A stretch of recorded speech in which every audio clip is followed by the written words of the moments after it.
Awalnya aku pikir itu burung besar. Tapi waktu kulihat lebih dekat, itu kepala manusia. Rambutnya menjuntai, dan dari lehernya menggantung usus berdarah. Dia menatapku dari langit malam. Sejak malam itu, keluargaku tidak pernah hidup tenang lagi. Aku bersumpah, ini bukan cerita bohong. Bukan karangan. Bukan legenda yang diceritakan turun-temurun tanpa bukti. Ini adalah kisah nyata, yang aku alami sendiri. Nama-nama dalam cerita ini mungkin telah kusembunyikan untuk alasan keselamatan. Tapi kejadian yang akan kalian dengar, adalah kebenaran yang mengerikan. Semuanya berawal dari mudik ke kampung halaman ibuku, sebuah desa terpencil di Kalimantan Timur, tahun 2008. Saat itu aku masih remaja, belum pernah melihat hal-hal gaib, apalagi percaya dengan cerita-cerita tentang kuyang yang sering didongengkan nenek-nenek di malam hari. Namun desa itu terasa berbeda. Bahkan saat matahari masih bersinar, hawa misterius seperti menyelimuti tempat ini. Rumah-rumah kayu berdiri berjajar di sepanjang jalan tanah, tapi hampir semuanya menutup rapat jendela bahkan di siang hari. Tak ada suara musik, tak ada anak-anak bermain. Yang terdengar hanya suara burung dan desiran angin dari arah sungai. Nenek menyambut kami dengan senyum, tapi raut mukanya berubah ketika langit mulai gelap.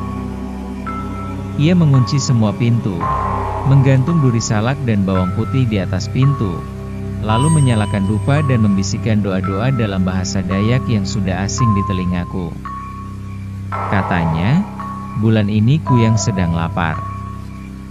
Sudah 2 bayi di desa hilang dalam kandungan. Aku tertawa pelan. Kupikir itu hanya cerita agar anak-anak desa tak keluar malam. Tapi malam itu, aku mencium bau aneh di kamar. Bukan aroma dupa, melainkan amis. Seperti darah. Dan ada suara, seperti kepakan sayap cepat di luar jendela. Aku mendekat, menyibak sedikit tirai. Dan di sanalah aku melihatnya, terbang rendah, hanya beberapa meter di atas tanah. Sebuah kepala manusia, dengan rambut panjang yang terurai dan usus menggantung dari lehernya yang terputus. Matanya merah menyala. Mulutnya terbuka seperti mencium bau darah. Aku terdiam, tubuhku kaku. Dan saat kuyang itu menoleh, dia melihatku. Bulu kuduku berdiri. Suara dari luar berubah jadi dentuman aneh, seolah kepalaku bergetar. Aku mundur perlahan, ingin menutup tirai, tapi lenganku tidak mau bergerak. Tiba-tiba pintu kamarku terbuka. Nenek berdiri di sana dengan mata tajam dan wajah pucat. Dia menarikku dari jendela, membentakku pelan, jangan sekali-kali tatap matanya.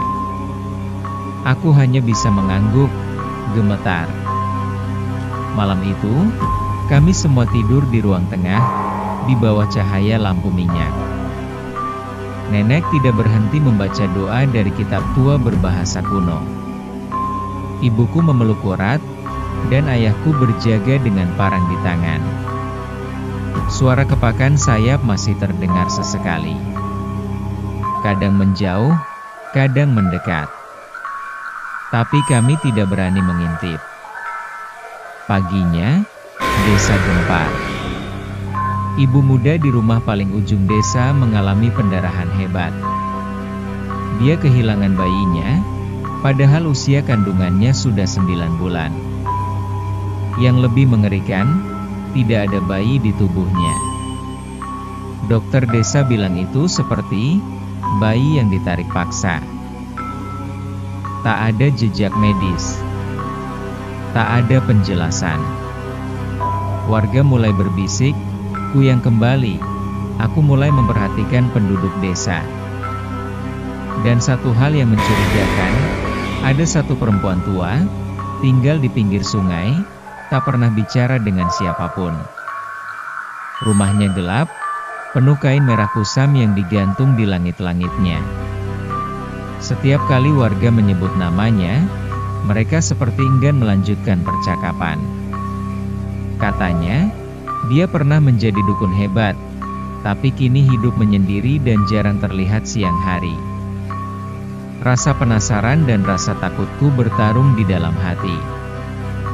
Hingga suatu malam, saat bulan purnama menggantung sempurna di langit, aku memberanikan diri mengintai dari kejauhan. Rumahnya sepi, tapi ada cahaya redup dari dalam, seperti sinar lilin.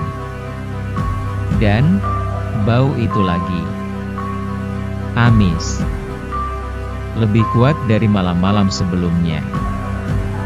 Seolah darah segar sedang direbus di dalam rumahnya.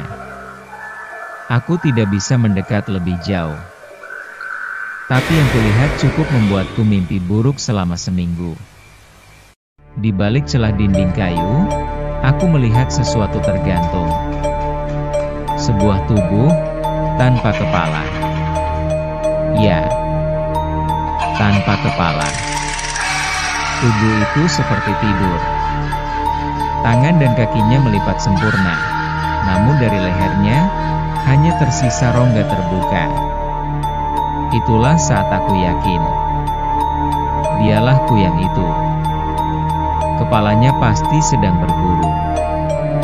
Aku lari pulang, napasku terengah.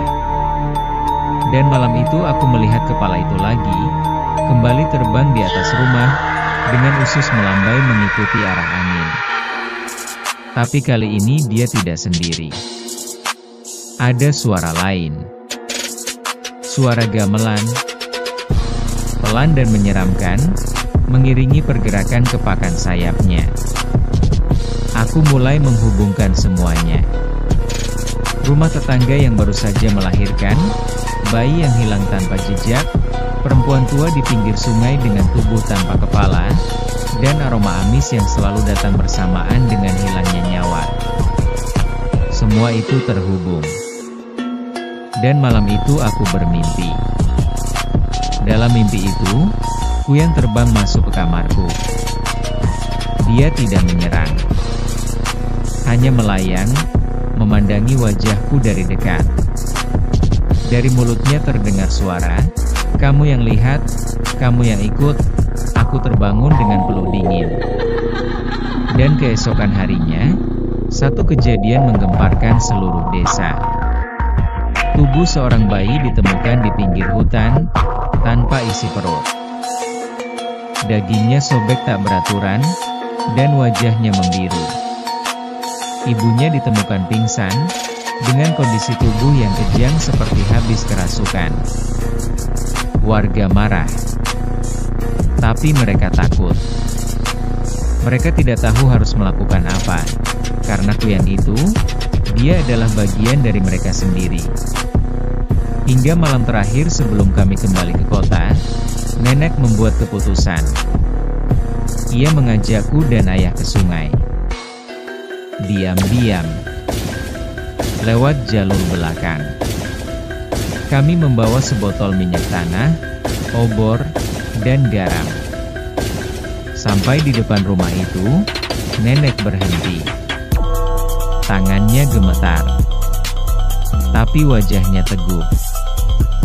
Nenek pernah mengalahkan satu kuyang saat muda. Ini mungkin terakhir kali aku bisa bantu. Kami masuk diam-diam.